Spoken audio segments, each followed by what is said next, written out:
So I'm a counsellor, and I was doing counselling in Busselton with groups, and one of the girls or ladies who was doing the group, she decided she'd like to learn horse riding, because I was also teaching basic horse riding to kids, and she came out and did the horse riding and the group, and she just changes for her were much greater than anyone else in the group.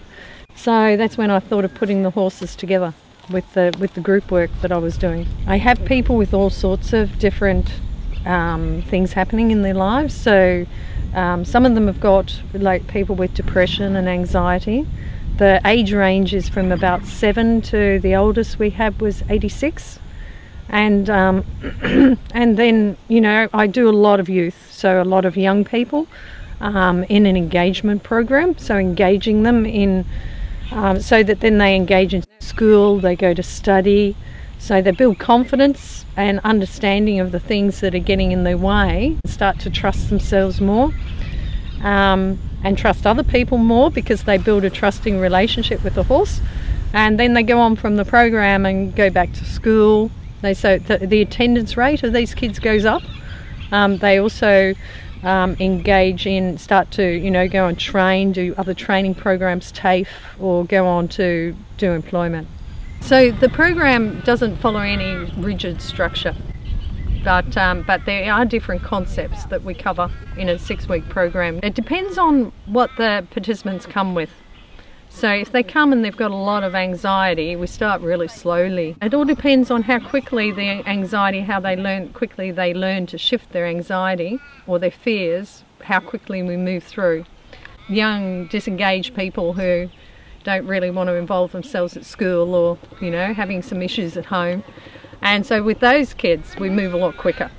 So, because you've got to keep them active and involved all the time. And so they'll start by getting to know the horses. We go up into the paddock, and the horses usually choose who they're going to work with. So they'll come over and they'll all walk up to a person and choose them. That's usually what happens. And then that person will groom and get to know their horse. They might do a bit of a meditation with their horse, so to centre themselves and get themselves present. And then some round yard work, or play with some toys or things like that. And there's lots of different reasons for those things. Like when we're up in the round yard, if the horse disconnects from the person, it's usually something that's come into the person's head, what they're thinking about. Maybe they're not present anymore. Maybe they're thinking that the horse won't follow them, or why would they be with them, or they're not worthy of it. So lots of different things come up, and the horses react to what's happening on the inside of the person.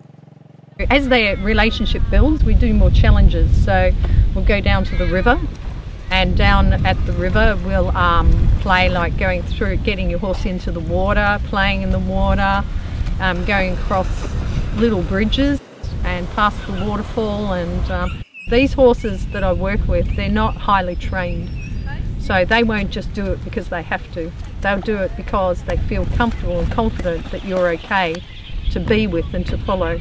They won't follow just anyone into the horse float. We run the horses off the quad bike, so that's a bit of fun. It's also fantastic to see these wonderful young people change, grow in confidence, develop new skills, start doing, you know, connecting with other young people and working together. Also, their teacher or social worker or someone usually comes with them, and that builds bonds within the group, and then they go back to school or other agencies, and they've established group bonds, which helps them to move further as well. For me, that's the sort of thing I get out of it. If I'm tired when I start, when I finish, I've got a lot more energy. Can I use amazing 3 times?